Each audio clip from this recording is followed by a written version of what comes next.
BCL sakit hati dapat celaan fisik hingga dituduh hamil. Bunga Citra Lestari alias BCL merasa sakit hati karena mendapat celaan fisik oleh warganet. Diketahui celaan fisik yang dialami BCL hanya karena perutnya terlihat membuncit. Atas kondisi perutnya tersebut BCL diisukan tengah berbadan dua, bahkan dikait-kaitkan dengan Ariel Noah. Akhirnya BCL membantah tudingan hamil tersebut.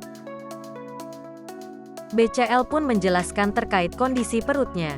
Penyanyi Bunga Citra Lestari merasa sedih atas tudingan hamil warganet karena perutnya yang buncit. Beberapa waktu lalu tudingan BCL hamil menyebar di kalangan warganet.